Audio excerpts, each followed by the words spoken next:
Не, кисловато. Очень интересный вкус. Всем привет, друзья! Сегодня у нас будет снова новый рецепт. Будем готовить с вами открытый пирог. По-другому он называется тарт.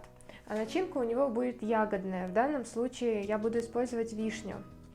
Поэтому обязательно ставьте лайк на это видео, подписывайтесь на канал, если вы еще не подписаны. Меня это очень мотивирует снимать новые ролики для вас.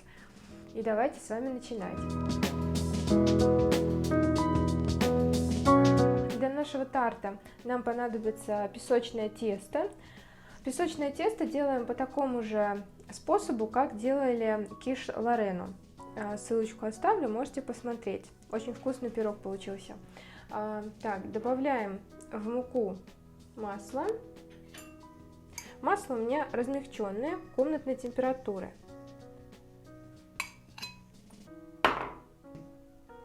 Добавляем сюда соль, сахар. Так как пирог все-таки сладкий, я считаю, что тесто должно быть тоже немножко сладкое. В отдельной мисочке разбиваем 2 яйца. Яйца немножко пробиваем вилкой, чтобы они стали более однородные.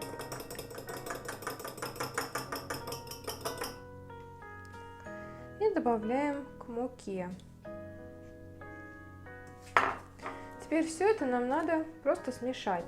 Как только чуть-чуть все это смешаем вот вилочкой, то потом нужно будет рукой вымешивать тесто около 10 минут, чтобы оно полностью стало однородным. Вот такое тесто получилось, совсем не липкое, то есть его нужно именно до такого состояния промесить. Оно, возможно, будет долго прилипать к рукам, но старайтесь, и оно в конце концов станет вот таким. Так, теперь я его отсюда беру. Также беру форму. У меня форма где-то 24 сантиметра. Кладем и распределяем тесто по всей форме. Обязательно по бортикам также.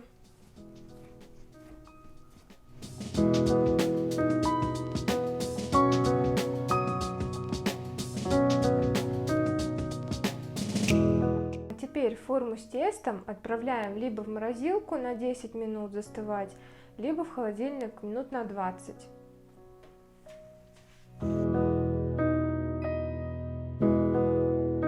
Пока тесто замораживается у нас, мы с вами начинаем готовить вишневую начинку для нашего ягодного тарта. Для этого я сейчас пробью вишню, потому что я не очень люблю, когда вот кусочки какие-то ягодные. Если вы любите с ягодами, вы можете делать с ягодами, с цельными. Это не принципиально.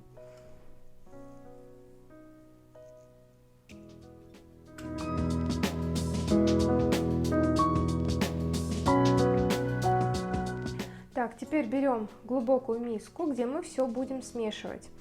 Ягодную начинку можно делать из любых ягод, не обязательно из вишни. Добавляем сюда ванильный сахар, так как здесь будут яйца, чтобы он этот запах убирал, яичный. Далее высыпаем сюда обычный сахар. После этого, сейчас как мы все это смешаем, конечно, когда мы положим туда яйца, мы это попробуем. И каждый решит для себя, по сладости ему хорошо или нет. Так, высыпаем кукурузный крахмал, чтобы немножко загустела смесь. И теперь добавляем сметану. Все это сейчас мы венчиком перемешаем хорошенечко. Вот, я попробую по сладости, и если что, можно будет добавить.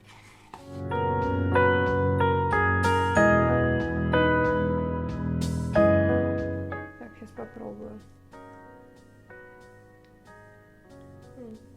Не, кисловато. Еще чуть сахара я добавлю, потому что все-таки вишня, она довольно-таки кислая. Где-то, наверное, 2 столовых ложечки точно.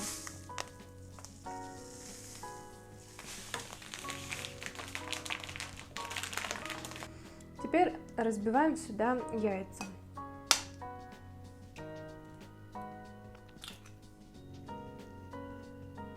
Так, и теперь все хорошенечко взбиваем.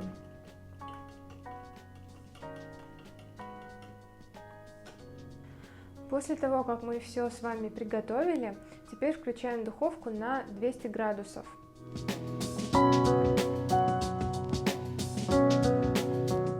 Так, и теперь я вытащила замороженное тесто, оно вот застыло. И теперь сюда мы выливаем нашу начинку.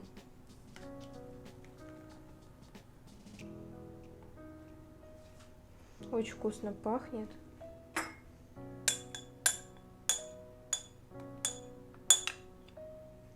Так. Теперь ставим выпекаться примерно где-то на минут 40. Проверяем шпажкой, как всегда. Вот, и смотрим по готовности.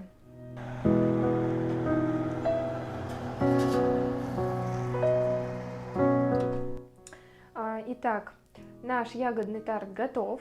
Он уже остыл, потому что вчера уже было очень поздно, и я его оставила, в общем-то, остывать. Поэтому сейчас я прямо его могу попробовать. Я его украсила красивенько, ягодами украсила малиной, потому что сейчас не вишневый сезон. Вот, ну, тоже получилось очень красиво, посмотрите.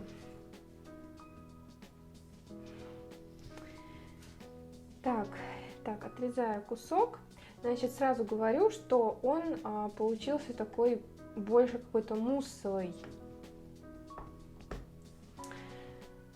Возможно, даже оставить цельные ягоды будет лучше, нежели вот так вот все раздробить, как я сделала. Итак, теперь я пробую.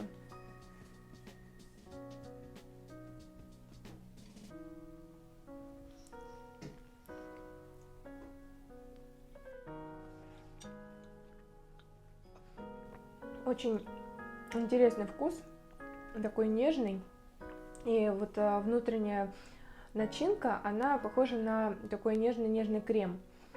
В общем, очень вкусный, интересный вкус получился. Обязательно попробуйте приготовить. Пишите ваши комментарии, понравился ли вам данный рецепт.